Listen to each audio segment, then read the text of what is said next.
In this lesson, we're going to give a brief introduction to a concept called composition of functions. This will be something you'll study in a lot more depth in future classes, but here I just want to lay a little bit of a foundation for working with these things. So to do so, I'm going to give an example where I think that this idea of composing functions together will make some sense, and then we'll talk about it more generally. So it says the number of bacteria in a refrigerated food product is given by this function here. So N for the number of bacteria, and it depends upon the temperature. Okay, so capital T for the temperature in degrees Celsius. And this function is good. It makes sense between 1 degree Celsius and 20 degrees Celsius. Now, when the food is removed from the refrigerator, the temperature of the food is approximately given by this. So the temperature depends on how much time has gone by. So little t is the time in hours. And again, that approximate um, or that approximately is true between 0 and 3 in this case, 0 hours and 3 hours. After that, the model kind of breaks down. So in part A, it says how many bacteria are in the food after it has been set out for 2 hours. All right, well, they start by telling us that little t is equal to 2, right? And so I could figure out what the temperature of the food after 2 hours is by plugging 2 in for t in this equation. So 2 times 2 plus 3 is equal to 7. Okay. And to use the kind of function notation diagrams we've used in the past, if I take this temperature function, the idea is I've put t equals 2 into here. So I'm putting little t in, and it's spitting out a capital T of t. And so in terms of the number we just used, if I put a 2 in, it's saying that the temperature would be 7 degrees Celsius at that point. All right, but once I know the temperature, I would then be able to plug that in for the other function that it will actually tell me the number of bacteria. So I could then say n of 7. Well, that would be 9 times 7 squared minus 15 times 7 plus 300. Okay. And if I type all that in to my calculator, I get 636.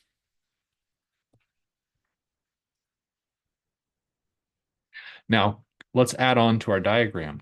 So what did we just do? We then took our temperature, we plugged it into the n function, and let's understand what it spit out. It spit out the number of bacteria, but it was as a function of this thing, t of t. So we kind of have a function within a function here. So when we plugged in 7, we got 636. So this is what a composition of functions is. It's us putting an input into a function and receiving an output. So here's my output of 7, and then using that output as the input for another function. Okay. So you can kind of almost think of it as kind of an assembly line of functions, right? So imagine an assembly line, right, where like say a vehicle is being put together, and each station in the assembly line adds one more thing to the frame of the vehicle. And so that's kind of what we're doing. We're just continuing to we say we put something in, a new thing comes out, and then that output can become the input for the next step in the process. All right. So ultimately, that allows us to say how many bacteria after a certain amount of time, even though the number of bacteria function didn't originally depend on time, it depended on temperature. So in part B, it says write a function that gives the number of bacteria as a function of time. So what we can do here, I'm going to switch my color of pen up a little bit, because we can do this. N of t. Okay. Now, It's the same thing that I have written up here. It's just we're recognizing that the capital T temperature depends upon little t time. So what I'm going to do first, I'm just going to rewrite this equation up here, but in place of T, I'll put T of T.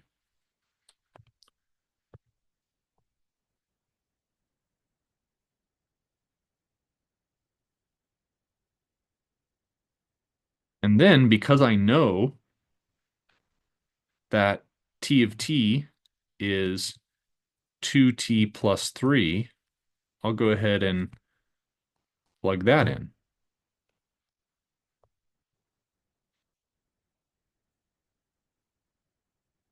Over here, I have some foiling to do, right? So maybe I'll do this over on the side here.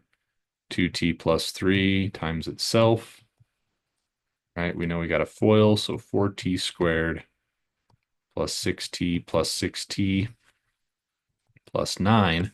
So down here, this will be 9 times 4T squared plus 12T, adding those 6T's together, plus 9, minus 15 times 2T plus 3, plus 300. And then a whole bunch of distributing, right? Distribute the 9 through 36T squared plus 108T plus 81. And then we're going to subtract off 30T minus 45 plus 300. And so then when I simplify all that, what it leaves me with is this function is 36T squared. I can combine the 108T minus 30T. So that's going to be plus 78T. And then I'll have my constants combined. So we'll have plus 336. So that would be a function that gives me the number of bacteria after T hours have gone by.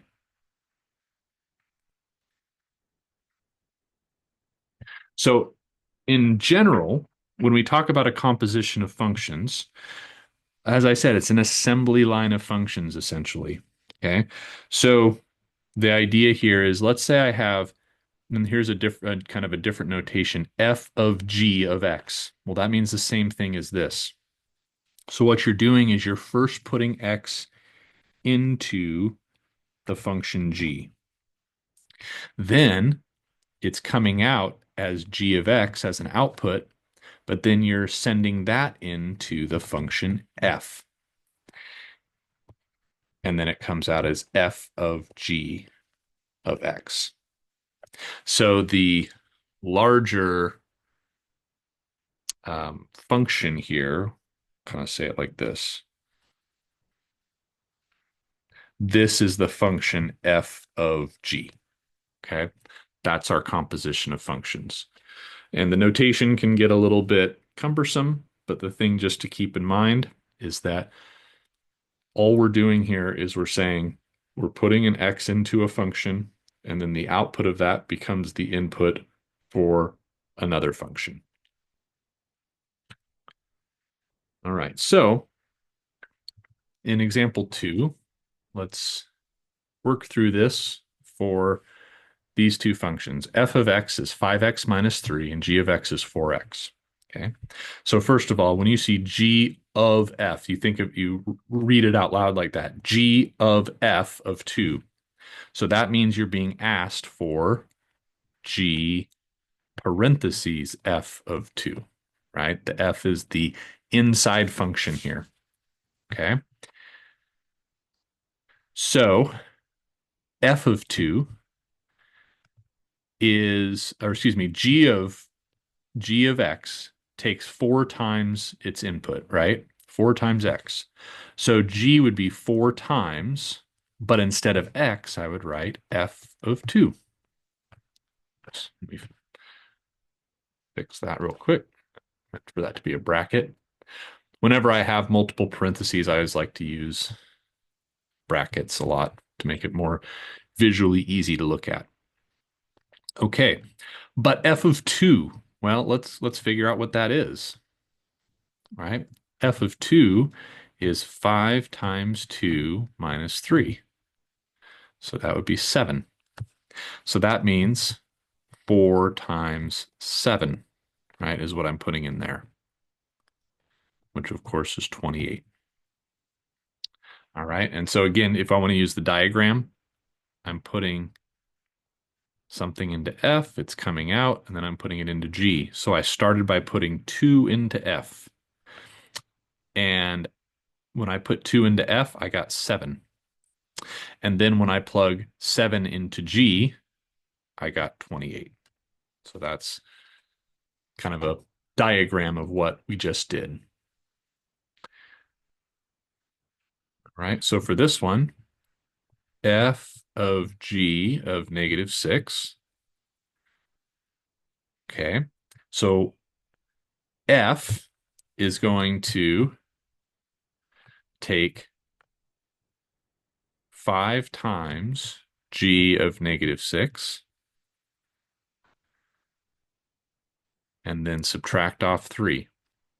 Okay, but G of negative 6, I can calculate that's 4 times negative 6, which is negative 24. So we're going to do 5 times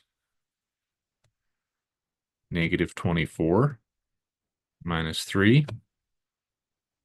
And then 5 times negative 24 is going to be negative 120. So we'll get negative 123.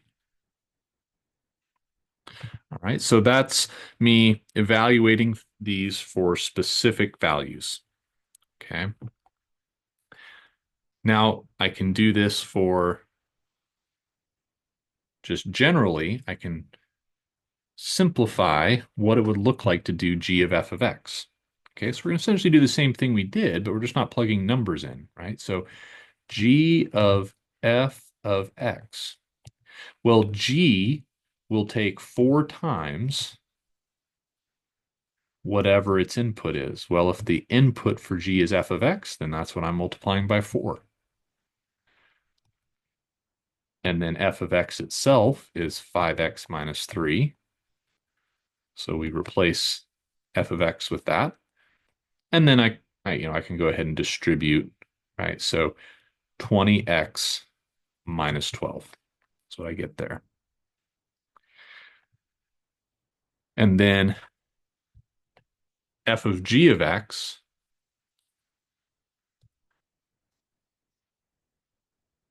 so f takes 5 times its input, which in this case is g of x, and subtracts 3. But g of x is 4x. So 20x minus 3. That's my f of g of x simplified.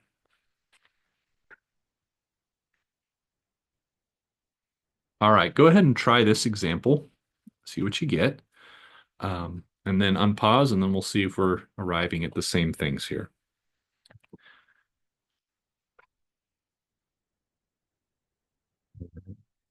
On these first two, I'm just going to show a ever so slightly different way of approaching A and B. One where, so we're doing g of f of 3, right? So I'm going to go ahead and just calculate f of 3 right now. So 3 times 3 minus 1 is equal to 8. So one way you could do it that's a little different than how I showed it on the previous page is you could immediately just put 8 in place of f of 3. That would be fine. And then it's just a matter of plugging 8 in for x in G. So 64 minus 16 plus 4. So we end up with 52 is what we get there. So to approach this one in the same way, I could start by figuring out what g of 3 is. So 3 squared minus 2 times 3 plus 4. So that's going to be 7. So I end up with, when I'm trying for f of g of 3, I could just immediately say what I really want is f of 7. And then 3 times 7 minus 1. So just understand that I did what I did here in A and B. I just showed in a slightly different way from how I did A and B in the previous example. And you can kind of decide what makes more sense to you in terms of how you want to approach it. All right. So now when I want to simplify the more general version here, right, I want to keep an X in there and I just want to simplify it after that. So G, right? And here's one where I'm going to just go ahead and color code it to really try to um, help make it easy to follow. So I'm plugging in f of x in blue here. And then kind of the components of g, I'm plugging in green. So g is going to take its input and square it minus 2 times its input plus 4. But of course, my input is f of x. So that's what I'll put in here. And of course, f of x is 3x minus 1. So same thing again. Square times 2. So I'll put 3x minus 1 in blue.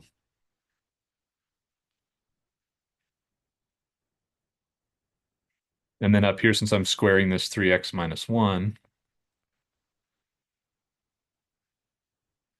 I'll go ahead and multiply that out. So 9x squared minus 6x plus 1. So that's what I will put here in this first one. Now I'm going to go ahead and just drop the different coloring. So this will be 9x squared minus 6x plus 1. And then this will distribute through, so minus 6x plus 2 plus 4. So after combining my like terms, I end up with that. So there's my g of f of x. And then when I do f of g of x, just turn that around.